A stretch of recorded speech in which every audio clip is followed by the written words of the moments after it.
Assalamualaikum warahmatullahi wabarakatuh. Sobat Misteri Sunyi Mencekam. Untuk cerita mistis kali ini berkisah tentang seorang anak kecil, yaitu anak balita yang digondol oleh wewe gombel dan disusuinya. Dan kira-kira bagaimanakah kisah selengkapnya? Langsung saja kita simak sebuah kisah misteri nyata yang berjudul Si Upi Digondol Wewe Gombel. Cerita yang saya sampaikan ini saya ambil dari kejadian puluhan tahun yang lalu di wilayah Kabupaten Wonogiri. Waktu itu saya bekerja di wilayah tersebut. Keadaan daerah itu masih sepi karena memang jauh dari ibu kota kabupaten. Bahkan listrik belum masuk desa. Jadi kalau malam hari masih gelap, kalau bulan belum terbit. Pada waktu itu saya kos di kota kecamatan. Dan tempat kerja saya ada kurang lebih 3 km dari tempat kos saya. Untuk menuju ke tempat kerja saya hanya berjalan kaki karena sepeda motor masih jarang. Hanya orang-orang tertentu yang berduitlah waktu itu yang bisa membeli sepeda motor. Sedangkan jalan menuju tempat kerja saya belum diaspal, jadi kalau hujan akan becek dan berlumpur. Biasanya saya jam 6:30 sudah mulai berangkat dan tiba di tempat kerja. Sudah pukul 7 waktu Indonesia Barat lebih. Pulang kerja sudah pukul 14.00. Demikian rutinitas saya setiap hari. Penduduk di wilayah itu pada umumnya masih makan nasi uleng dengan lauknya sayur lombok dan gorengan tempe kara dan tempe buah turi. Pada waktu itu, partai-partai di wilayah tersebut yang saya ketahui adalah PNI, NU, Masyumi, PKI, Parkinda, dan lain-lain. Pegawai negeri boleh memilih partai-partai tersebut. Kalau di kota, kabupaten, dan kecamatan, orang sudah menggunakan air sumur. Namun kalau di pelosok, kebanyakan menggunakan air telaga atau air sendang. Untuk minuman, mencuci, mandi, juga menggunakan air-air tersebut. Di dekat kerja saya ada telaga mirip sendang yang airnya digunakan untuk keperluan penduduk sekitar tempat itu. Di dekat tempat itu ada tumbuh-tumbuhan perdu dan juga ada pohon-pohon yang besar seperti munggur dan beringin. Juga tampak ada beberapa pohon pisang dan bambu. Penduduk sekitarnya menyebut tempat itu Wingit. Di siang hari, sendang itu tampak ramai, banyak orang yang mandi, mengambil air dan mencuci pakaian. Tetapi setelah petang menjelang malam, tempat itu mulai sepi.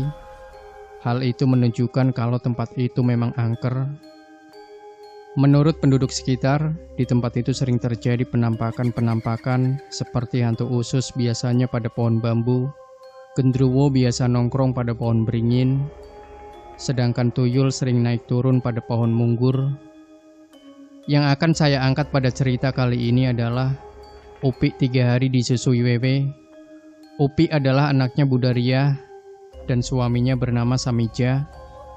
Keluarga itu tinggal tidak jauh dari telaga atau sendang itu. Pak Samija dan Budaria pekerjaannya adalah petani.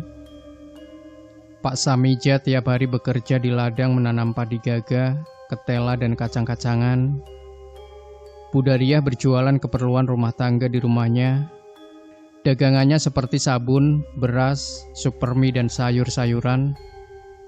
Pada suatu petang, Budaria sibuk melayani orang-orang yang beli kebutuhan rumah tangga. Pembelinya kebetulan banyak, satu dilayani, yang kedua datang. Ia baru selesai melayani pembeli kurang lebih pukul 20 waktu Indonesia Barat. Kebetulan waktu itu sudah tidak ada pembeli yang datang. Ia pun ingat akan anaknya, si Upi, balita yang tidur di kamar belakang sejak pukul 16 waktu Indonesia Barat. Budaria merasa khawatir karena pesan dukunya dulu waktu melahirkan si Upi bilang, sebelum umur 5 tahun, anak ini jangan diperbolehkan tidur di waktu maghrib kalau tidak ada yang menungguinya. Kemudian Budaria membuka kamar belakang, ia pun berteriak, "Upi hilang!" Mendengar teriakan Budaria, suaminya juga segera datang untuk mencari Upi. Budaria menangis terus. Tetangganya pun satu persatu berdatangan untuk menolong Budaria. Semua yang ada di situ ikut mencari si Upi. Pekarangan-pekarangan ditelusuri, namun tidak diketemukan Upi. Bahkan tetangganya meneliti sumur, kolam ikan, parit-parit yang ada di sekitar rumah Budaria, tetapi juga tidak diketemukan Upi. Kemudian Budaria dan Pak Samija minta pertimbangan kepada tetangga-tetangga bagaimana untuk mencari Upi itu. Tetangganya ada yang usul supaya lapor polisi. Usul itu diterima, maka pagi harinya Pak Samija juga lapor polisi bahwa anaknya hilang. Ada juga tetangganya yang menyarankan agar minta pertolongan pada orang pintar atau paranormal. Usul itu pun diterima, maka Pak Samija minta tolong Surat, tetangganya, untuk mencari paranormal. Setelah mendapat mandat itu, Pak Surat segera mencari orang pintar di tetangga desa. Ia menemui Kiai Sapu Angin yang terkenal sebagai paranormal senior. Paranormal itu segera datang ke rumah Pak Samija. Kemudian ia mengitari rumah Pak Samija 7 kali, lalu ia duduk di sudut rumah sebelah barat laut dan mengadakan penerawangan. Setelah selesai mengadakan penerawangan, lalu bilang kepada Pak Samija dan Budaria, besok pagi pukul 3 kita bersama-sama mencari Upi. Paranormal itu minta supaya disiapkan antara lain seruling, nyiru, sendok, piring, pemukul, juga kentongan kecil. Semua itu disanggupi oleh Pak Samija dan Budaria. Pada pagi hari jam 3 waktu Indonesia Barat, pencarian Upi segera dimulai. Acara itu dipimpin oleh Kiai Sapu Angin, diikuti Pak Samija, Budaria, Surat, dan beberapa tetangga. Dengan memakai ikat kepala, perutnya ditali pita merah, Kiai Sapu Angin berjalan paling depan dan menyanyikan lagu dengan seruling. Di belakangnya diikuti beberapa orang yang memukul nyiru, piring. Kentongan suaranya mirip seperti musik. Suaranya blek blek ting tok. Upi di mana? Blek blek ting tok. Upi di mana? Di bawah pimpinan Kiai Sapu Angin, semua berjalan menuju sendang atau telaga. Sampai di sendang mereka berhenti. Kemudian Kiai Sapu Angin berdoa. Dilanjutkan wawancara dengan roh halus, mulutnya tampak komat kamit. Setelah kurang lebih 10 menit, dia lalu melonjak dan berseru, Upi! Upi! Upi! Kemudian terdengar tangis anak di bawah pohon pisang dekat sendang itu. Budaria akan mencari di mana tangis anak itu, tetapi Kiai Sapu Angin bilang, jangan, nanti saya yang mencarinya. Kemudian Kiai Sapu Angin berjalan di kegelapan menuju suara tangis anak di bawah pohon pisang. Ternyata anak itu tiduran dengan bantal kecil di bawah pohon pisang. Ternyata anak itu adalah Upi, lalu digendong oleh Kiai Sapu Angin dan diberikan ibunya Budaria. Semua lalu pulang ke rumahnya Budaria. Di rumah Budaria sampai jam 7 waktu Indonesia Barat, Upi masih bingung dan menangis saja. Kiai Sapu Angin lalu nyuwuk si Upi. Akhirnya Upi sadar dan tahu akan ibunya, lalu ia minta gendong ibunya. Ibunya pun segera menyusuinya, tetapi Upi geleng-geleng kepala sambil bilang, ola enak, ola oyo ingi. Maksudnya ora enak, ora koyo wingi. Tidak enak, tidak seperti kemarin. Kemudian Kiai Sapu Angin menceritakan perjalanan Upi selama menghilang. Menurutnya, Upi dibawa oleh Wewe penghuni sendang atau telaga. Wujud asli Wewe itu tinggi, rambutnya putih gimbal, matanya melotot merah, mulutnya berdarah, buah dadanya menggelantung sampai perut, pakaiannya abu-abu compang-camping. Wewe itu lalu merubah dirinya menjadi seperti Budaria dan mengajak Upi untuk jalan-jalan. Upi pun mengikutinya karena wujudnya seperti ibunya. Wewe tersebut merubah tempat sekitar sendang itu seperti rumah Budaria. Buah dada Budaria pun dirubah menjadi montok, kenyal, penuh air susu. Tidak henti-hentinya Upi disusuinya. Upi bilang, susunya enak, eger.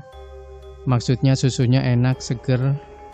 Maka Upi merasa senang ikut Wewe itu. Namun lama-lama, Upi ingat ayahnya yang biasanya menggendong Upi sambil menyanyi, tak lelo lelo lelo ledung, tak emban Jare kau wong. Ia minta kepada Wewe yang mirip Budariah untuk menceritakan ayahnya, yaitu Pak Samija. Namun Wewe itu tidak bisa mencarikan Pak Samija. Maka Upik selalu menangis menjerit. Wewe yang mirip Budariah itu selalu akan menyusuinya, tetapi ditolak oleh Upik. Akhirnya Wewe itu marah, maka Upik bersama bantalnya dilemparkan di bawah pohon pisang di dekat telaga atau sendang. Demikianlah penjelasan Kiai Sapu Angin kepada Budariah dan Pak Samija tentang perjalanan Upik. Kemudian Kiai Sapu Angin menasehati Pak Samija dan Budariah tentang mendidik dan mendampingi anak sewaktu masih balita, apalagi kalau rumahnya dekat dengan tempat-tempat yang angker. Mestinya Budariah tahu apa yang disampaikan dukun yang melahirkan Upik dulu, yaitu Upik jangan tidur di waktu maghrib kalau tidak ada yang menemaninya. Namun Budariah kebetulan lupa pesan Mbah Dukun yang melahirkan Upik. Konon, waktu maghrib itu makhluk halus, wewe, gendruwo, jin, tetean, tuyul, kuntilanak, sering berkeliaran, bahkan ada yang mengganggu manusia. Maka kurang baiklah kita keluar rumah waktu-waktu seperti itu. Seusai menyampaikan pesan-pesan tersebut, Kiai Sapu Angin lalu pamit untuk pulang. Pak Samija dan Budariah mengucapkan terima kasih karena telah menemukan anaknya, yaitu si Upik. Selanjutnya Pak Samija dan Budariah memberikan uang jasa kepada Kiai Sapu Angin. Demikian Sobat Misteri Sunyi Mencekam, jangan lupa tinggalkan komentar Anda, like, share video ini, subscribe channel Sunyi Mencekam, dan kembali nantikan cerita-cerita misteri terbaru dari kami. Wassalamualaikum warahmatullahi wabarakatuh.